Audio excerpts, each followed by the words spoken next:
దాడి చేయొద్దు. వ్యక్తిగతంగా మీరు మాకన్నా వయసులో పెద్దవాళ్ళు, ఎంతైనా మిమ్మల్ని మేము గౌరవించాల్సిన అవసరం మాకు ఉంటుంది. వయసులో పెద్దవాళ్ళు కాబట్టి కంపల్సరీ గౌరవం. కానీ కానీ వయసుకు సబ్జెక్ట్ కు సంబంధం లేదు. మీకు అవగాహన లేకుండా మాట్లాడుతున్నారని చెప్పాల్సిన రెస్పాన్సిబిలిటీ పెద్దవాళ్ళు కూడా చిన్న వాళ్ళు చెప్పే అవసరం ఉంటుంది. ఏదో మాట్లాడండి, క్రాస్ టాక్ అవసరం లేదు. దయచేసి మీరు అరుణ్ కుమార్ గారు ఒక్క నిమిషం 1-1 అయిపోతుంది. ప్లీజ్ మనం టైం కిల్ చేసుకుంటున్నాం, అర్థం చేసుకోవాలి. సతీష్ గారు కంటిన్యూ. రామచంద్ర నాయక్ గారు మీకు ఒక సూట్ ప్రశ్న. ఉన్నారండి సార్? ఎమ్మెల్యే గారు ఉన్నారా? ఉన్నారు. సతీష్ గారు మాట్లాడండి.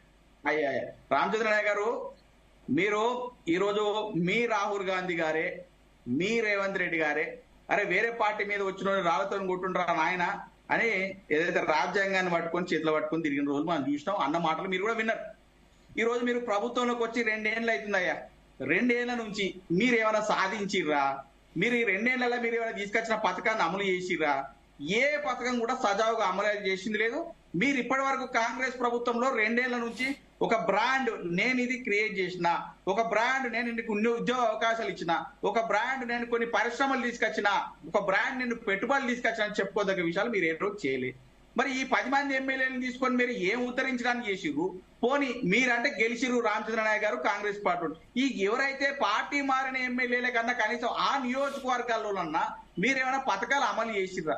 ఈ అల్లవి కాని హామీలు ఇచ్చి తెలంగాణ ప్రజల్ని ఎందుకు మోసం చేసి గతనెక్కిరని ఈ రోజు తెలంగాణ సమాజం మిమ్మల్ని అడుగుతుంది. రామచంద్ర నాయక్ గారు, సతీష్ గారు క్వశ్చన్ రిపీట్ చేయాల్సిన అవసరం లేదు. ఓకే, ఇప్పుడు నేను మీకు ఒకటే చెప్తున్నా సూటిగా. నేను ఇప్పటిదాకా మాట్లాడిన 2 నిమిషాలలో ప్రజాస్వామికంగా మాట్లాడినాం. టాపిక్ సుప్రీంకోర్టు ఇచ్చిన తీర్పు మీద మాట్లాడుతున్నాం. మీరు టాపిక్ డైవర్ట్ చేసే ఆలోచనలో ఉన్నారు సార్. నేను డైవర్ట్ వినండి. ఫస్ట్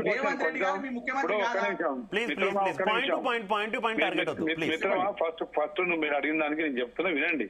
కొంచెం సమయం ఉండాలి. రెండవది, మీరు పెద్దలను గౌరవించే సంస్కారం మీలో ఉన్నట్టు నేను భావిస్తా ఉన్నా. ఎందుకంటే మీ మాటల్లో, మీ మాట తీరులో నాకు కొంత అర్థమైన తీరు చెప్తున్నా.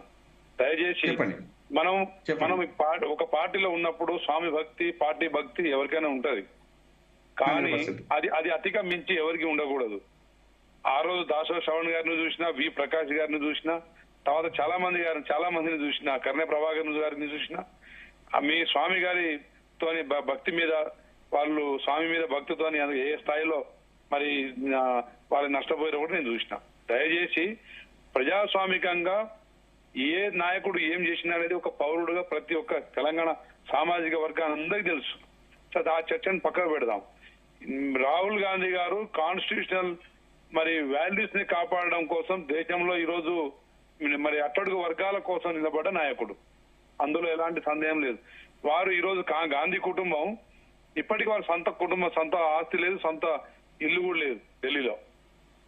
కేవలం 10 సంవత్సరాల్లోనే ప్రజల దగ్గర నుంచి చందాలు వసూలు చేసి పెట్టిన పార్టీ టీఆర్ఎస్ పార్టీ ఈరోజు దేశంలో ధనిక పార్టీ.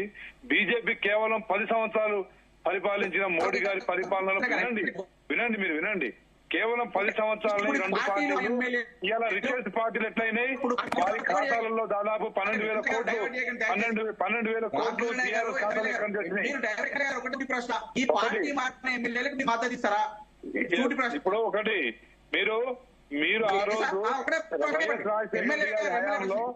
వైఎస్ రాజశేఖర గారి హయాంలో 6 ఎమ్మెల్యేలు.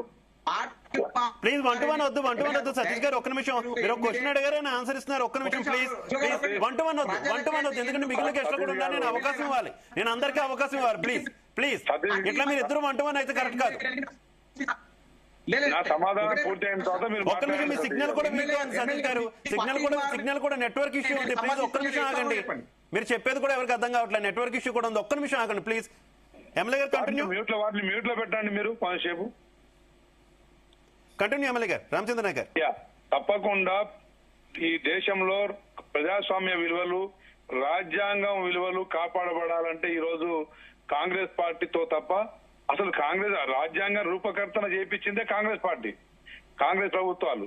ఆనాడు అంబేద్కర్ గారు కాంగ్రెస్ విభజించిన వ్యక్తిని కూడా మరి రాజ్యాంగ రూపకల్పనలో వారిని చైర్మన్ గా పెట్టిన పార్టీ కాంగ్రెస్ పార్టీ. అట్టడుగు వర్గాల కోసం పనిచేసేది కాంగ్రెస్ పార్టీ. ఈ రోజు పేద బడుగు బలైన వర్గాలు కూడా ఆర్థికంగా, సామాజికంగా విద్యాపరంగా ఉపాధి పరంగా పరిశ్రమలలో పైకి రావాలని కోరుకుంటుంది కాంగ్రెస్ పార్టీ.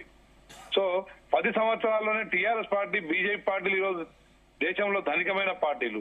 ఒక్కొక్క పార్టీలు 5 టీవీ ఛానళ్లు 2-3 పేపర్లు పెట్టుకొని ఈ ప్రజాస్వామ్య వ్యవస్థ మీద వాళ్ళు చేసే చలామణి పెత్తనం గాని వారు మళ్ళా అవలంబించే మళ్ళా ఏమంటారు అది రాచరికపు విలువలు గాని ఇవి పోవాలి. తప్పకుండా సుప్రీంకోర్టు తీర్పు ఒక భాగం అయితే స్వాగతిస్తున్నాం. దాన్ని ఏ విధంగా దాన్ని వ్యతిరేకించే ప్రసక్తి లేదు. కానీ దేశంలో చట్టాలు కొన్ని మారాల్సిన అవసరం ఉంది. ఒక పార్టీలో ఒక పార్టీ గుర్తు మీద పనిచేసిన గెలిచిన అభ్యర్థులు పార్టీ మారకుండా రావాలంటే జరగాలి. భవిష్యత్తులో కూడా అంటే పార్లమెంట్ లో కాన్స్టిట్యూషనల్ మరి చేంజెస్ జరగాల్సిన అవసరం ఉంది. ఈ రోజు వారికి 1 సైడ్ మెజారిటీ ఉంది కేంద్రంలో, తీసుకోమనండి, వారిని నిర్ణయాలు తీసుకోమనండి. బీజేపీ ఈ రోజు దేశంలో ఎన్ని రాష్ట్రాల్లో ప్రభుత్వాలని బీజేపీతో ప్రభుత్వాలని కొల్లగట్లేదండి. మరి కేసీఆర్ గారు 10 సంవత్సరాలు ఎంతమంది ఎమ్మెల్యేలు అసలు ప్రతిపక్షమే ఉండొద్దని చెప్పేసి అసలు అసెంబ్లీలో చర్చలే లేకుండా చేసిండు. మార్షల్స్ తోనే ఉన్న 5 సభ్యుల్ని బయట గెంటేసి బిల్లులు పాస్ చేసుకున్నారు. అలాంటి వ్యక్తులు ఈ రోజు మరి ప్రజాస్వామ్యం గురించి కానీ విలువల గురించి కానీ మాట్లాడేది. కాబట్టి తప్పకుండా సభ్య సమాజం మరి తలెత్తుకొని నిలబడేలాగా ఉండాలని నేను కోరుకుంటున్నా. దాని తగ్గట్టు నిర్ణయాలు భవిష్యత్తులో మా కాంగ్రెస్ పార్టీ తీర్పు ఇస్తుందని చెప్పి నేను భావిస్తున్నా. రైట్ ఆచార్య గారు